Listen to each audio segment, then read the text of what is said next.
Hasbro have just released this new teaser from their Ignite event, and if you look closely, you can see the beast forms of all the Beast Wars characters that will be making an appearance in Transformers Rise of the Beasts. And there's some fan favourites, and actually quite a few I wasn't expecting. But first, let's take a closer look at this mural of Pterosaur.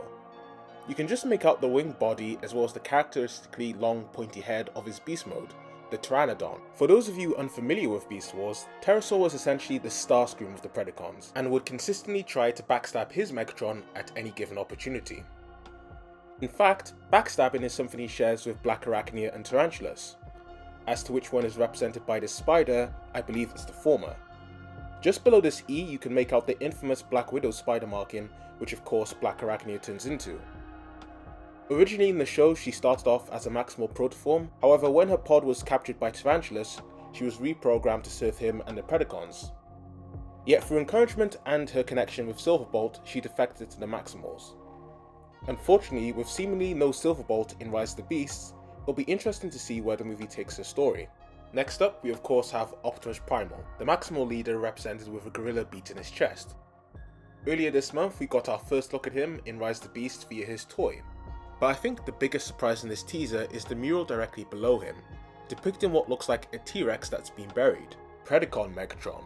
Now this supports some of the early rumours that in the movie, the Maximals worked with the ancient Incas to seal the Predacons away under some ruins, so it's quite possible we could see Optimus Primal and Megatron face off near the start of the movie, which would be amazing.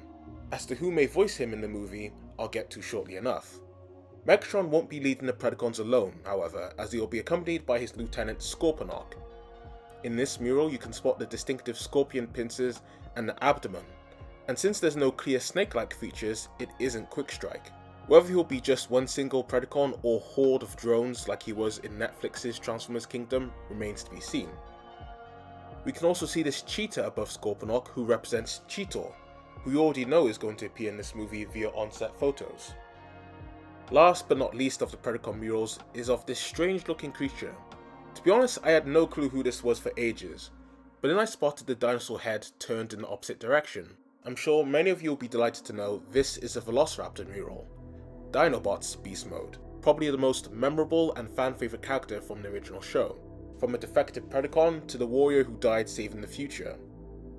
I hope Transformers Rise of the Beast does his character justice and manages to pull off a new spin on his arc, which is different from the one in Beast Wars but is just as, if not more, impactful. And how could you not have Dinobot without Rat Trap, who's conveyed by this mural of a rat, as you can see by its ringy tail and head.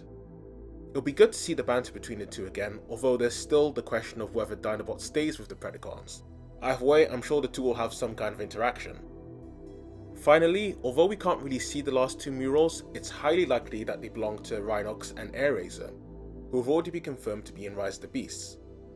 I'm really happy to see that they've brought back this many Beast Wars Transformers, and despite Gary Chalk not being brought back to voice Primal, hopefully we'll see the original VAs return for their characters, especially for Beast Megatron.